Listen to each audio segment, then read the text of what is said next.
equivalent repairs in the cast. Dr. Pilankar sir.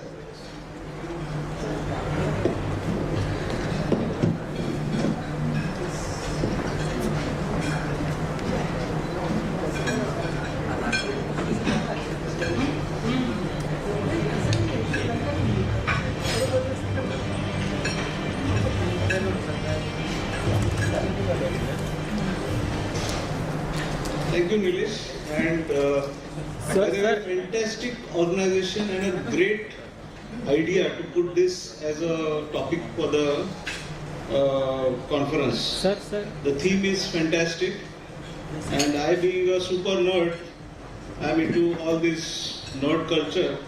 I really okay, not so much into pirates, but into MCU.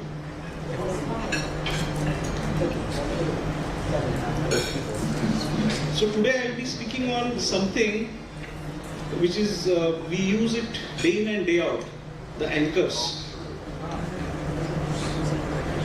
And specifically on knotted, knotless and the transosseous equivalent construct. So I remember during our childhood days we had only Doordarshan and there was no confusion. We had just one channel. And afterwards we had, presently we have a plethora of channels and we are always confused what to watch. So that is same problem, the decision paralysis. When you are faced with so many options, sometimes you have a decision paralysis because of the cognitive overload. So I'll try to dispel some of the confusion in the decision making regarding which anchor to choose and in which particular tear, which particular bone. So that is very important. Abraham Lincoln had famously said that there is more than one way to skin a cat. But more recently, Dr. Strange has said in the multiverse of madness, in the multiverse of options, like the anchors, there is never just one good anchor. There is no one good way. So that is so very true in anchor selection. So the ideal anchor should be someone like Superman, which is the ideal superhero. It should be easy to insert. It should have excellent security, good pull-out strength, either whether it is knotted or without knot. It should hold the repair very strongly, and also it should be cost effective. Unfortunately, we don't have such an anchor, but maybe in the near future we'll have this ideal anchor. At the moment we have to make do with whatever best anchors we are having, which are also not too bad. So there are three main contenders for the top spot. We have the knotted anchors, which we have been using for so many years. The knotless anchor, which is the new kid on the block, which is also good. And the transosseous equivalent construct. It is not actually an anchor, it is a group of anchors, so I would call it a construct rather than an anchor. And so these are the three main contenders for the top spot.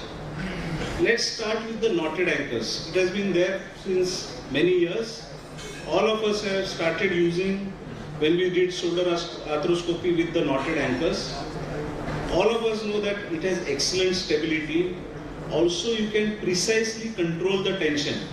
It depends on how much you push it, you can control the tension. But it suffers from these problems.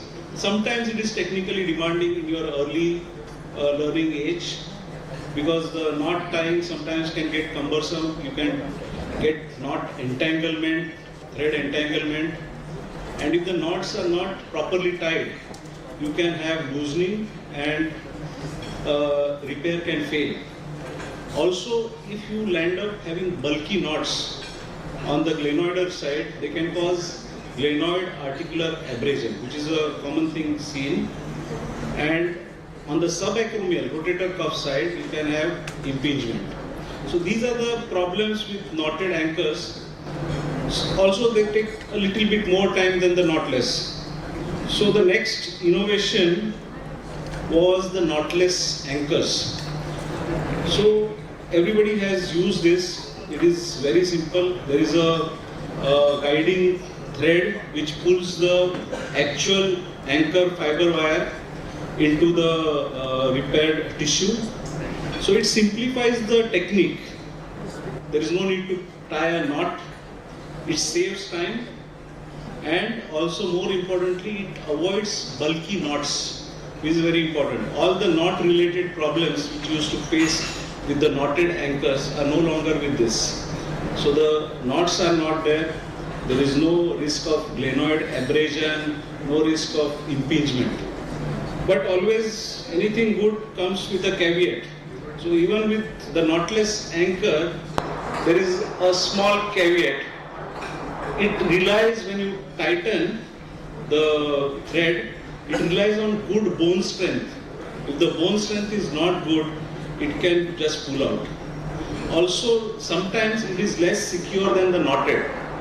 And over the years, months, weeks, because of micro motion, if the healing is not proper, the construct can loosen up. Thirdly, what I personally feel is the feel.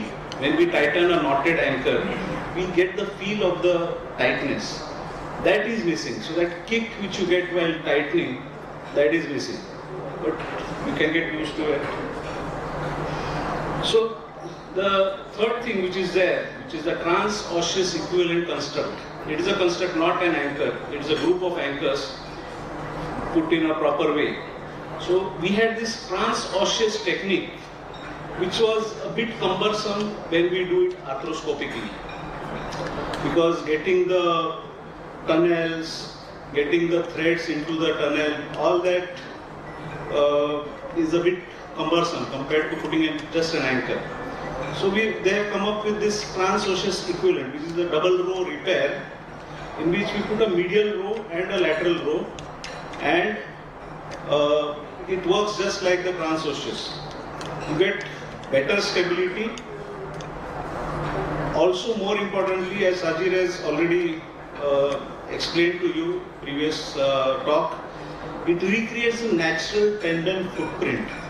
So tendon footprint is about a centimeter long, and it gets the entire tendon there, and it helps in healing better. Since the load distribution is better, there is better strength. Also, many studies have shown that it has less re-tear rate. Okay. But again, anything good has a bad side. So there is a bit longer surgical time initially, because you need to put in one more anchor on the outer side. Cost is a deterrent, almost 20,000-30,000 more, depending on amount of anchors you put. Slight more expertise, learning curve is required. Also, if the tendon quality is poor, Gottlieb 3, 4, then the repair is not that strong. You can compromise the repair.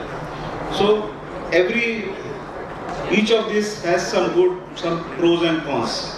So they have done some comparative studies comparing each of these, knotted versus knotless, and single row versus double row. So I'll just mention two studies for the sake of brevity, which compare the knotted with the knotless. One is Zia, who did a big, there is a big conspiracy here. So there's a big meta-analysis he did a big meta-analysis of 10 rotator cuff repairs, randomized controlled trials, more than 1,000 patients. And Sahin, in 2021, he published a study of 800 patients. And there are a few more other studies. All of them have come to the same conclusion. So there is no significant difference functionally or otherwise in the re-tear rate, pain and movement if you compare knotted versus knotless. The time is definitely lesser in knotless. But the anchor selection is basically guided by the surgeon preference. Like, I want to wear jeans, you want to wear bell bottoms. There is no scientific evidence backing a particular knotted versus knotless. So you can use either if you are using just one anchor. So there have been studies comparing that double row repair versus single row, that is the knotted knotless. And again, multiple studies I'll just mention two again for the sake of brevity. Guardsman in 2013, in a prospective trial, over almost a year, compared 90 patients with ultrasound and MRI and studied the healing. And Yakamoto also did a prospective randomized controlled trial in medium tests. First was with the large test, second was with the medium test. And over a year they followed up these patients. And this is what they came to conclusion. There was a lower re-tear rate. Understand? In a large tear, when there is a large tear, there is a lower re-tear rate. So the double row repair scores over single row repair in a large tear. And functional outcomes, but in medium tears, they are the same. So large tears, if you have, go for double row repair. If it is a medium or a small tear, you can get away with a single row tear. Single row tear still remains effective, especially if the bone quality is poor or the tendon quality is poor. In this case, they would prefer going in for a single row tear, single row repair. So this is a take-home message which I want you to take home when you start your surgery. There is no universal winner, and the technique which you decide depends on the tear pattern, whether it is small, medium, large, the tendon quality, the bone density, and your own expertise.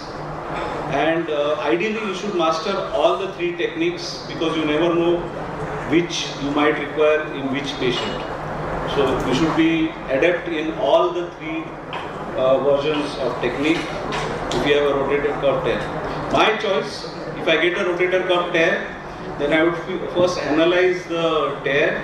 If it is small, medium, I go for either knotted, knotless, single row construct. But if it is osteoporotic, I would be biased towards using a knotted anchor, because there the pull-out rate is less.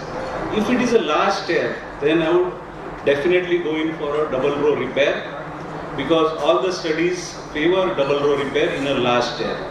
But again, if the tendon is friable, cochlear grade 2 or more, then I would go in for a single row repair and protect it. So always, when you get a patient, you think over it and analyze the patient's muscle tear and the bone quality, because for you it is just one surgery, for the patient it is that one surgery. Okay, so with as someone great has already said, with great power comes great responsibility. You have to take each patient with a lot of responsibility and give them the best. Thank you.